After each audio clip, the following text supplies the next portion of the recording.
Waheguruji Ka Khalsa, Waheguruji Ki Fateh. Bienvenue à vous mes amis pour cette nouvelle journée. Je vais répondre à une question qui m'a été posée hier, elle est la suivante. Qu'est-ce que le karma? Pouvez-vous nous expliquer quelle est sa nature, de quoi il s'agit? Donc, nous entendons tous dans le langage courant, surtout en français, depuis ces 5-6 dernières années, les personnes dire de manière courante, quand elles ont des ennuis dans l'existence, voilà, c'est mon karma, ça veut dire que c'est une sorte de fatalité à laquelle elles ne peuvent rien changer. Alors, nous allons donc examiner de près ce que nos maîtres de mémoire bénis veulent nous enseigner de la nature réelle, d'un point de vue spirituel et philosophique, de ce qu'est le principe du karam. Donc, nous allons pour cela écouter ce que nous dit le Shri Guru Granth Sahib Ji Maharaj au Ang 78 à la ligne 5. Nous lisons la bani suivante. Karametarti sarire jug antare jo poveso kate.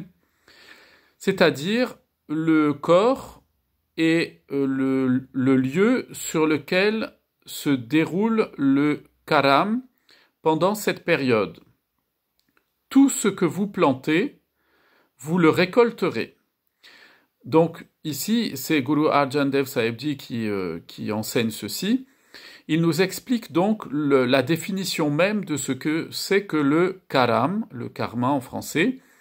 Il s'agit en fait d'une loi universelle qui s'applique à tous les êtres et qui est une loi de causalité, c'est-à-dire une loi de cause à effet, et c'est une loi de causalité systématique, pour faire un peu de philosophie classique. Eh bien, c'est-à-dire que cette loi, elle s'applique de manière automatique à tout le monde et sans exception aucune. Donc, je vous invite à regarder de plus près et à être attentif effectivement au terme qui est employé pour désigner ici le corps. Le mot qui est employé ici dans la Bani, c'est le mot sarir. Sarir vient du sanskrit sarira, et sarira, c'est une limitation géographique. J'ai déjà évoqué ça dans une vidéo précédente.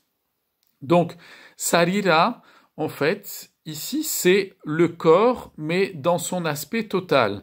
Guru Arjan Dev Sahib Ji n'est pas en train de nous expliquer que dans la période que nous vivons, l'âge de Kali, dont j'ai déjà parlé par ailleurs, dans cet âge-là, dans cette période-là, il ne s'agit pas de dire que cette loi de causalité systématique s'accomplirait uniquement dans le corps physique, biologique, mais sarira, c'est vraiment le corps dans son aspect tridimensionnel, c'est-à-dire nous sommes constitués à la fois d'un corps physique, biologique, d'un corps psychologique qui nous anime, c'est-à-dire nos émotions, nos sentiments, notre imagination, et d'une troisième dimension qui est le corps spirituel, ou que moi personnellement je préfère appeler le corps intellectuel, le man, dont vous m'entendez souvent parler, c'est-à-dire le principe conscient de soi-même que l'on appelle le mental. Donc, ces trois aspects du sarir qui nous constituent déterminent en nous un certain nombre de comportements, d'attitudes et donc des pensées et donc des actions. Et c'est ainsi que nous apprenons dans la deuxième partie de ce verset qu'effectivement, ce que nous plantons, nous le récoltons. C'est-à-dire que dans la loi universelle de causalité, que l'on appelle le karam, eh bien, dans cette loi systématique, tout ce que nous faisons et nous pensons d'un point de vue physique, psychologique et spirituel, intellectuel, eh bien, a immédiatement une incidence sur notre existence présente.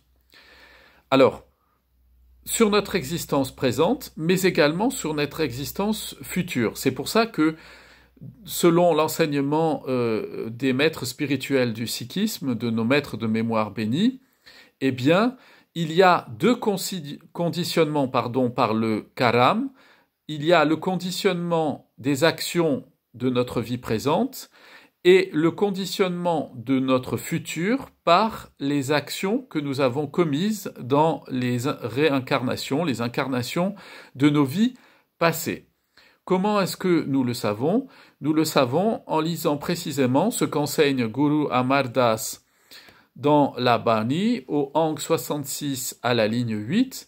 Nous pouvons lire Hukme karam kamavne pahiye kirate firao. Donc, selon l'ordre, l'ordre absolu, l'organisation, si vous voulez, selon l'ordre du Seigneur Dieu, les gens accomplissent leurs actions, donc ils commettent un certain nombre d'actions, ils errent, on peut dire à travers le monde, si vous voulez, dans la traduction, ils errent de partout, conduits par le karam de leurs actions passées. Donc, nous comprenons que dans notre vie présente, eh bien, nous nous trouvons en grande partie conditionnés comme êtres humains par les actes et les pensées que nous avons eus et que nous avons commis pendant notre incarnation précédente. C'est ce qui nous permet de comprendre pourquoi, dans notre vie présente, nous vivons un certain nombre de choses pour lesquelles nous n'avons strictement aucune explication, pour lesquelles même pas la psychologie peut nous venir en aide pour expliquer au fond de nous-mêmes, dans notre inconscient, ce qui nous permettrait de comprendre pour quelles raisons nous nous trouvons dans telle ou telle situation. Je vous donne par exemple une comparaison ou un exemple peut-être qui pourrait sembler un peu radical, mais vous voyez, il y a des personnes qui se sont fait attaquer par des terroristes il y a maintenant quelques années en arrière en France. Eh bien, on pourrait se dire, ces personnes, psychologiquement, quelle interprétation peut-on donner à ce qu'elles ont subi? On ne peut pas aller trouver le fait que, quand ils étaient petits, leur père ne les considérait pas ou leur mère n'avait pas d'attention à leur égard et du coup, ça les a conditionnés de telle manière qu'ils se sont retrouvés dans un endroit où ils étaient allés pour écouter un concert et que des terroristes les ont tués. Ça n'a aucun sens de trouver une explication pareille. Donc on voit bien que aux événements qui nous arrivent, à certains événements qui nous arrivent, nous n'avons aucune explication à donner par rapport à ce que nous vivons et à qui nous sommes. Donc ça, ces événements que nous vivons d'une façon un peu fatale, auxquels nous ne pouvons pas nous distraire, nous extraire, eh bien, ces événements, en fait, sont les conséquences, les résultats des actions de nos vies antérieures. Voilà pourquoi Guru Amar Das dit que cette loi du karam, la loi du karma, est une loi qui appartient en fait au hukam, c'est-à-dire à l'ordre établi par Dieu dans l'ensemble de sa création.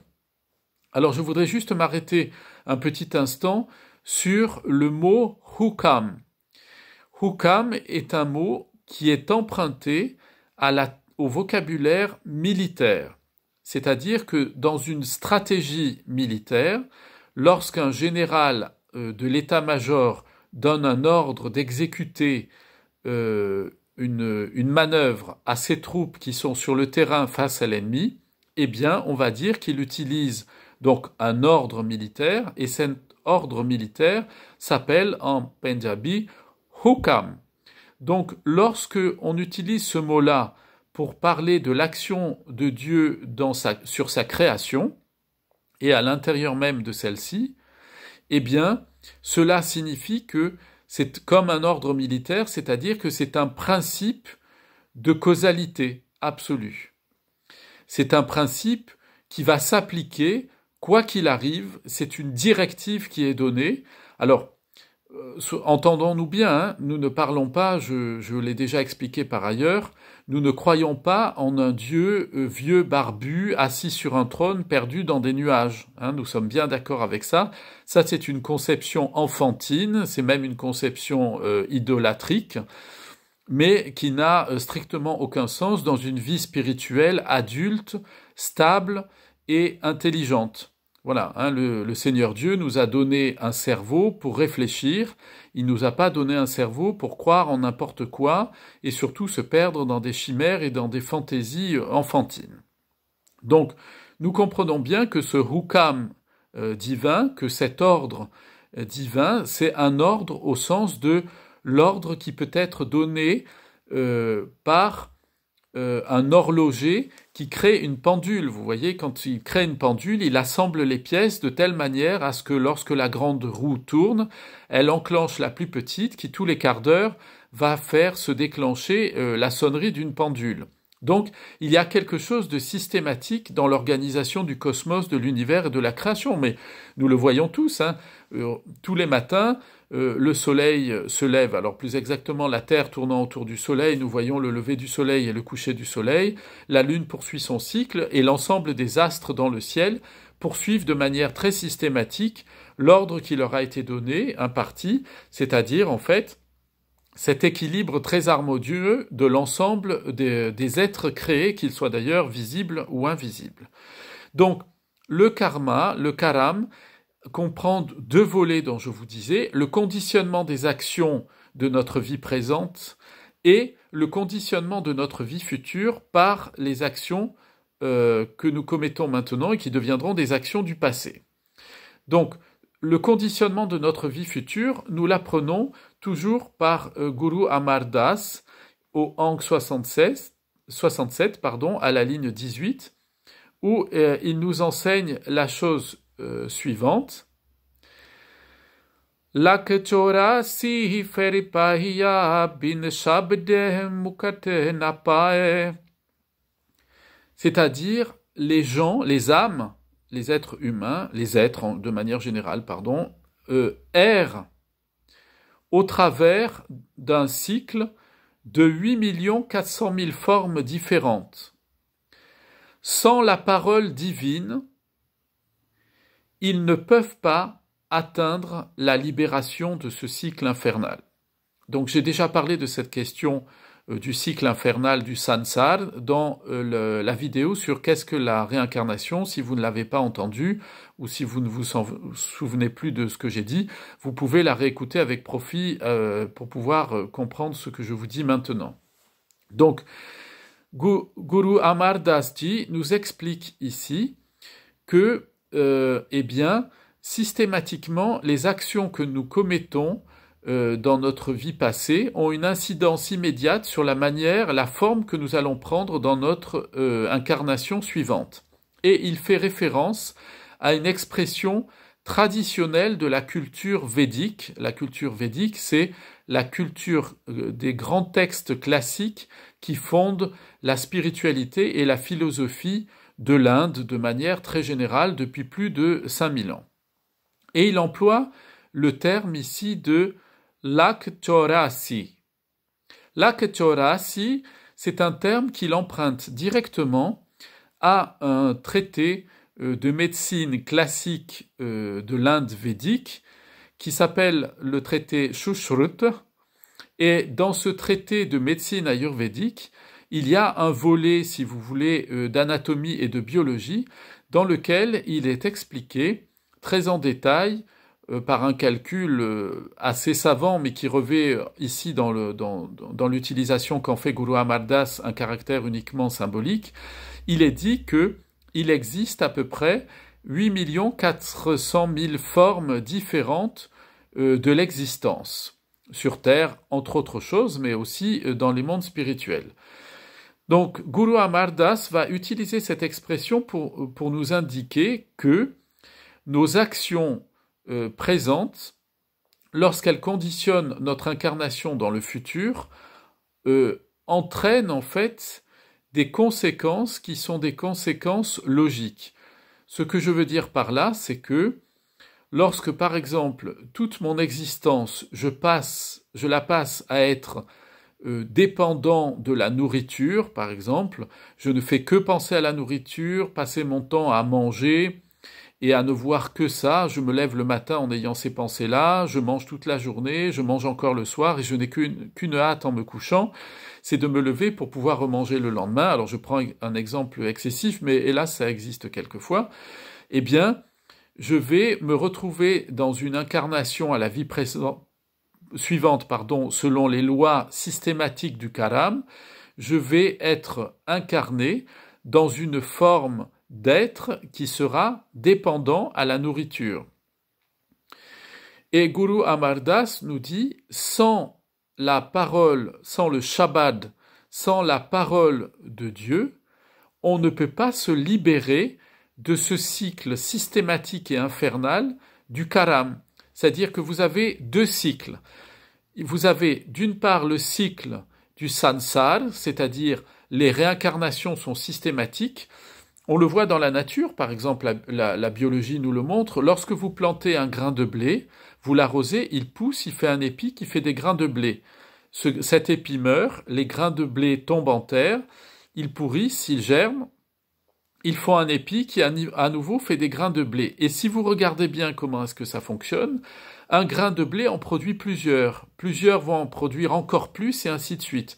Donc le cycle du sansar, lui, produit de la dualité, il produit de la multiplicité, il ne produit pas de l'unité. Donc c'est la dispersion du jiv, c'est l'éclatement, si vous voulez, de l'individu en plusieurs individus, plusieurs parties différentes. Et il y a un autre cycle qui est le cycle du karam, qui lui est un cycle infernal aussi, puisqu'une action conditionne l'action suivante, qui conditionne l'action suivante, et ainsi de suite sans fin. Donc, pour sortir de ce cycle infernal, cette maison des fous, où on va se trouver à la fois en posant des actions mauvaises, elles vont engendrer dans notre futur un futur mauvais, qui va engendrer en nous une incarnation mauvaise, qui va engendrer donc en nous le fait, parce qu'on est incarné dans une mauvaise incarnation, des actions qui seront elles-mêmes mauvaises, et ainsi de suite. On n'arrive jamais à sortir de ce cercle, vous voyez, vicieux, comme on dit en français. Donc, Guru Amar Das nous dit, c'est en écoutant la parole de Dieu qu'on peut sortir de là, qu'on peut atteindre la libération, qu'on peut quitter la maison des fous. Eh bien, comment est-ce qu'on accède à ce Shabbat, à cette parole de Dieu? C'est au travers de l'enseignement que l'on reçoit de ce que nos maîtres de mémoire bénis nous ont dit. Les gourous de la lignée sikh ont enseigné des choses très simples et universelles qui s'appliquent à tout le monde. Ils n'ont pas enseigné des systèmes compliqués.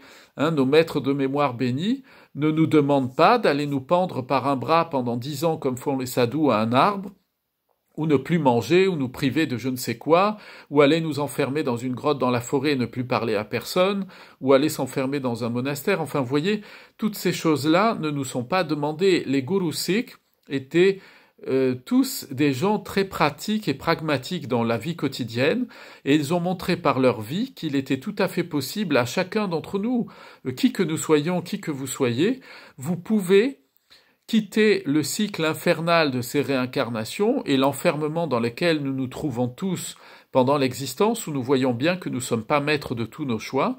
Eh bien, les gourous sikhs nous ont donné une méthode toute simple pour pouvoir y arriver. Elle repose effectivement sur 3 piliers fondamentaux.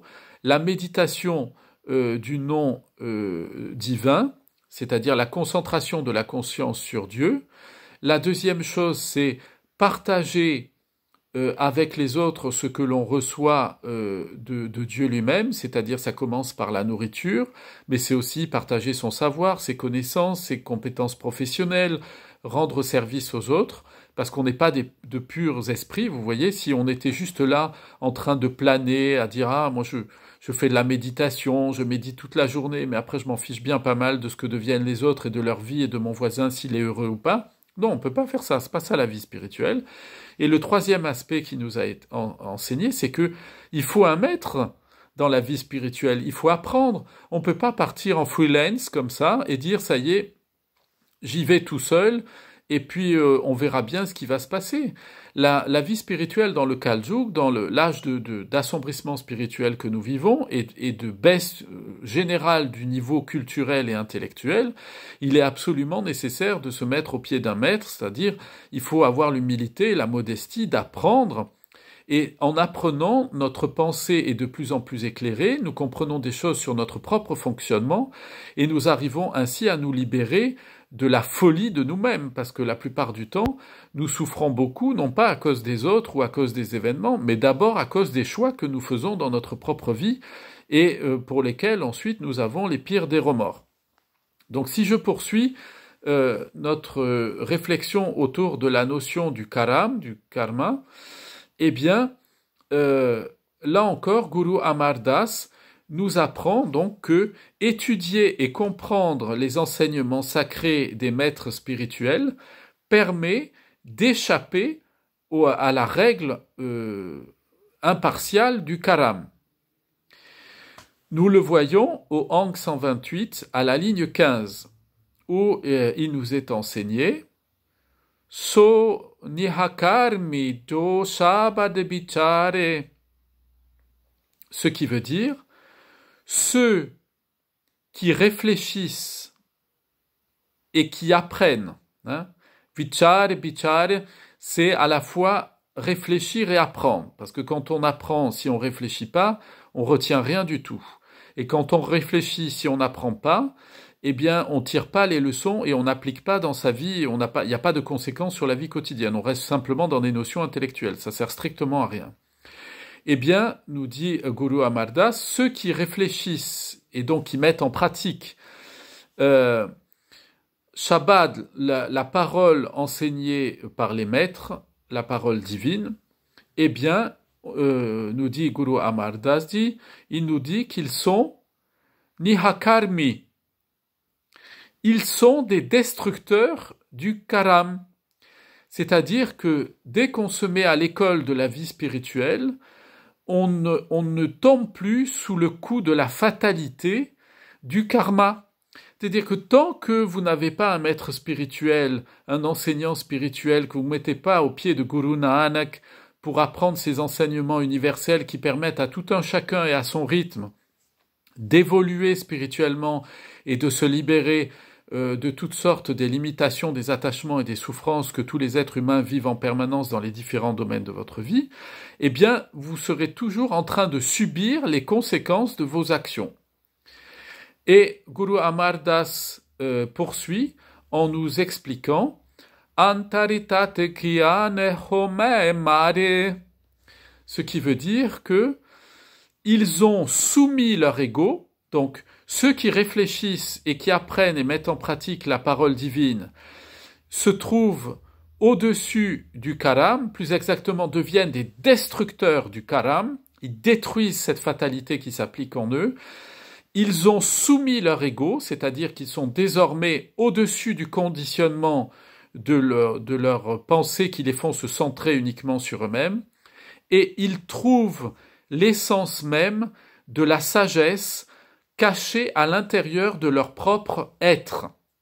Et c'est ça qui est important, parce qu'aujourd'hui dans notre société, on nous fait croire notamment le New Age, le développement personnel et toutes ces bêtises habituelles qu'on entend de ça et là de tous les côtés. Vous en voulez des livres maintenant sur la spiritualité bon marché? Allez, vous achetez un livre, on vous dit voilà, faites ça et allez, vous allez atteindre le nirvana, vous allez être heureux, vous allez avoir de l'argent, vous allez avoir ceci, cela. Tout ça, c'est du monde de Maya, c'est des tromperies, ça vaut rien. La vie spirituelle, il faut apprendre, il faut trouver un maître, il faut se mettre au pied du Guru Granth Sahib, apprendre les enseignements des maîtres sikhs, qui sont des enseignements sûrs parce qu'ils les ont mis en pratique, on les a vus, ils ont existé au milieu de nous, on les a vus mettre en pratique, et ce sont des enseignements qui sont accessibles à tout le monde, quelles que soient ses capacités. Ça ne demande pas d'être un super yogi ou je ne sais pas quelle bêtise encore. Eh bien, le Guru Amar Das Ji, il nous dit celui qui étudie les enseignements spirituels, qui les met en pratique, qui s'assied au pied du maître, il est le vainqueur du karam. Il arrive à dominer son ego, c'est-à-dire il se laisse plus emporter par tout ce qui se passe à l'intérieur de lui et qui le rend fou, et il trouve à l'intérieur de lui l'essence de son être même, c'est-à-dire il est uni à Dieu, il devient un être réalisé. Alors, je voulais juste aborder un dernier point avant de terminer cet enseignement du jour, c'est que Guru Nanak Dev Ji nous enseigne que le karam, il se tient localisé dans un endroit précis du corps physique. J'aurai l'occasion d'ailleurs de reparler de ce lieu d'un point de vue physique, des localisations physiques de la connexion avec Dieu dans le corps humain. Mais Guru Nanak, je voudrais conclure là-dessus, nous enseigne au Ang 1169 à la ligne 3 la bani suivante. Jetejia like sir kar. Ce que l'on va traduire par le karam, le karma de chaque personne est écrit sur le sommet, au sommet de sa tête. Comment on sait que c'est le sommet de sa tête? Parce que le terme qui est employé ici, c'est le mot sir, siri. En sanskrit, sira, exactement siram en sanskrit classique, en sanskrit védique. Qu'est-ce que ça veut dire siri, siram? Ça veut dire non pas comme souvent je le vois traduit d'ailleurs en français ou en anglais quand on traduit des enseignements des Guru Sikhs. Les traducteurs utilisent souvent le mot que c'est écrit sur le front, que c'est écrit à cet endroit-là. Alors évidemment, tout le monde part dans les délires de c'est le Anjali Mudra, c'est l'endroit de la connexion, le troisième œil, je sais pas quoi encore comme histoire. C'est absolument pas de ça dont il s'agit. Il s'agit ici du Siri. Siram, c'est le sommet du crâne qui se trouve là. Là où vous verrez d'ailleurs que les Sikhs, si vous en croisez certains, font un chignon. On fait toujours notre chignon, vous voyez ici, au niveau du sommet du crâne. Pour quelle raison? Parce que au sommet du crâne, vous avez, lorsqu'on est bébé, et ça se referme ensuite quand on grandit, on devient adulte, il y a ce qu'on appelle la fontanelle. C'est cet endroit où les os ne sont pas tout à fait encore fermés pour pouvoir permettre au cerveau, au cortex, à l'encéphale, qui est très plastique et qui se développe très rapidement, de se développer sans exercer de pression sanguine trop importante contre les parois de la boîte crânienne. Eh bien, ce cire-là, ce sommet du crâne, c'est le lieu où se trouve ce que nos maîtres de mémoire bénie appellent le Dasam Duar, la 10e porte du corps. Dans le corps, il y a 10 portes. Il y a 9 portes que nous connaissons tous. C'est les 9 orifices naturels du corps. Les yeux, les oreilles, les narines, la bouche et les orifices pour les excrétions. Voilà. Et il y en a un 10e. Ce 10e, c'est celui qui est ouvert tant qu'on est bébé. C'est la fontanelle, effectivement. C'est donc une 10e porte, un 10e lieu de communication, c'est celui de la conscience traditionnellement dans l'enseignement des maîtres sikhs et de manière plus générale dans l'enseignement classique de la philosophie védique.